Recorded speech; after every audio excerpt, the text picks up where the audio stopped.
एक नगर में धनपत राय नाम का एक सेठ रहा करता था।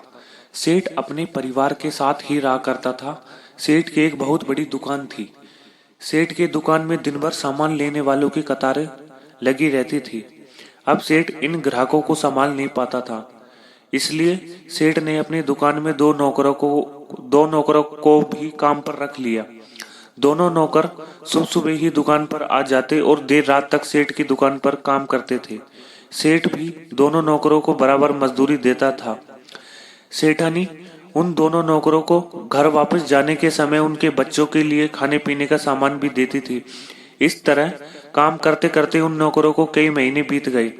एक दिन सेठ को अपने दुकान की चीजें कम होती नजर आ रही थी, लेकिन दुकान के गल्ले में उतने पैसे तेजी से नहीं बढ़ रहे थे। सेठ ने यह बात सेठानी को बताई। सेठ ने सेठानी जी से कहा कि मुझे ऐसा लग रहा है कि दुकान का सामान जल्दी से खत्म हो रहा है और पैसे उतने नहीं आ रहे हैं। तुम भी अपनी तरफ से एक बार देख लो। सेठानी ने कहा कि मुझे भी कुछ दिनों से ऐसा ही महसूस हो रहा है, लेकिन मैंने सोचा शायद मैं गलत हूं, इसलिए मैंने आपको इस बारे में नहीं बताया। उन दोनों को लग रहा था कि वो दो नौकर उनकी दुकानों में चोरी कर रहे हैं। सेठ और सेठानी ने मिलकर इस बारे में जांच करने की सोची। वो दोनों एक एक करके दोनों नौकरों के घर पर गए और वह जाकर छानबीन की। उनको पता चला कि दुकान से जो सामान गायब हो रहा था वो कोई और नहीं बल्कि उनके दोनों नौकरों ने ही चुराया था।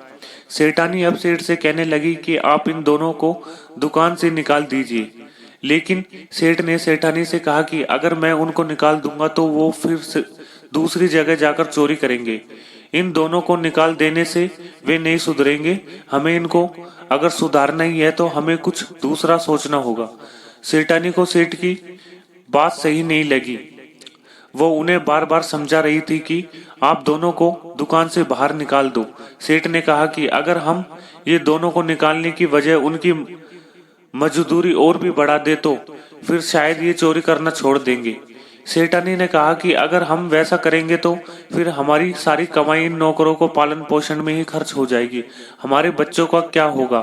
सेठ ने कहा कि मुझे इनको सुधारने का सिर्फ यही रास्ता सच्चा और अच्छा नजर आता है, मैं यही करूंगा।